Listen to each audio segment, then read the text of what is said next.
Pendant des années, je ne croyais plus en Dieu. Je ne priais plus, et le pire de tous, je pensais que je pouvais tout accomplir tout seul. Je me souviens qu'à cette époque, mon quotidien était compliqué, triste et parfois rempli de doutes. Et ensuite, en à peine quelques mois, un basculement s'est opéré. Naturellement, je me suis tourné vers Jésus. Je me suis remis à prier, j'ai cru en lui, il m'a appelé et j'ai répondu à cet appel. Ce retour à la prière m'a fait beaucoup de bien, mais paradoxalement, j'en ai aussi beaucoup souffert.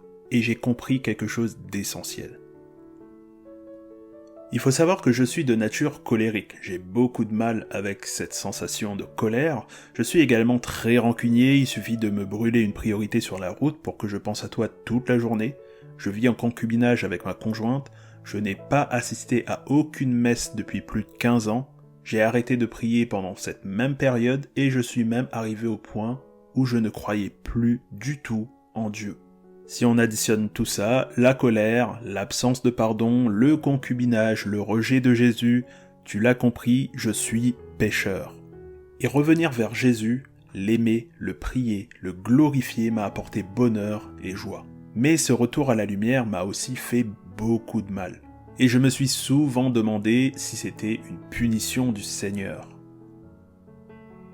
Ce mal dont je te parle est un sentiment toxique, un mélange de culpabilité et de colère, parce que quand je me plongeais dans les textes bibliques, beaucoup de passages me donnaient l'impression de ne pas avoir ma place auprès de Jésus.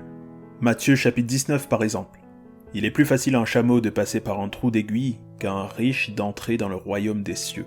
Lorsque j'ai lu ce verset pour la première fois, j'ai ressenti un sentiment de désespoir. Parce que si on regarde la pauvreté dans le monde, je suis forcément le riche d'un autre. Je suis le riche d'un enfant qui souffre de la famine, je suis le riche de ce sans-abri qui mendie chaque jour, je suis même le riche de ce gamin qui voit la guerre au quotidien. De ce fait, est-ce que j'ai vraiment ma place dans le royaume des cieux ? D'un autre côté, lorsqu'on écoute certains influenceurs religieux, j'ai l'impression que je vais finir par brûler pour l'éternité. Au début, je me posais beaucoup de questions sur ma situation de concubinage, par exemple, et qu'il s'agisse du contenu sur YouTube ou sur les autres réseaux sociaux, je vois du contenu culpabilisant sur ce sujet. Vivre en concubinage, c'est vivre avec le diable. Le concubinage va te condamner à l'enfer. Le pire, c'est que je suis bien conscient que les Écritures rejettent cette situation. Et à ce moment-là, encore une fois, le découragement et le désespoir prenaient beaucoup de place dans mon quotidien. Je souhaitais me rapprocher de Dieu, mais ma situation n'était pas idéale. La grande question me rongeait, cela voudrait-il dire que je suis condamné ? Et c'est là que la vérité m'a frappé. Bon, je vais le dire, le plus dur quand je me suis replongé dans la prière, c'est le doute créé par ces questions. Parfois, j'avais l'impression que mes prières étaient inutiles. Pourquoi prier si je vis constamment dans le péché ? Mais j'ai décidé de persévérer et d'arrêter d'interpréter et de chercher de vraies réponses. J'en ai parlé à des prêtres, je me suis documenté dans la Bible et divers livres qui parlent de pureté, de chasteté et de croissance spirituelle, et c'est au fil des recherches, et avec de la patience bien sûr, que je suis venu à cette conclusion. La pureté se construit, et elle se cultive. Notre esprit n'est pas une assiette qu'on nettoie avec une éponge et du liquide vaisselle, non. La croissance spirituelle peut prendre du temps. Et Dieu n'attend pas qu'on soit propre du jour au lendemain, mais qu'on se décide de se repentir, de corriger nos fautes et de le suivre. C'est ça la beauté de Dieu. Il ne se lasse jamais de nous attendre. Et je sais que Jésus sait lui-même que je ne suis pas capable de combattre ma colère, mes pulsions, mes divers péchés du quotidien et de me marier du jour au lendemain.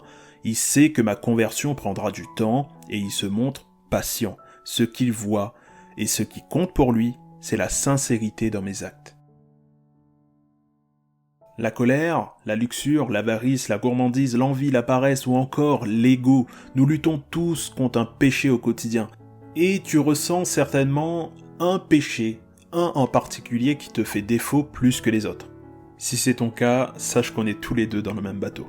Et je crois sincèrement que Jésus comprend que ma conversion peut prendre du temps, et que les risques de rechute sont toujours présents. Mais ce qu'il attend le plus de ma part, c'est qu'à chaque rechute, je me relève et je revienne vers lui. En lui demandant pardon, en priant et en m'accrochant à sa miséricorde. Renouer ma relation avec Jésus a transformé ma vie. Il y a quelques années, je cherchais encore mon rôle et l'intérêt de ma présence dans ce monde. je m'ennuyais, je déprimais au quotidien, rien n'avait de sens pour moi. Et aujourd'hui, je me sens épanoui, aimé et protégé. Et chaque jour, je n'ai qu'une seule envie, glorifier le Seigneur.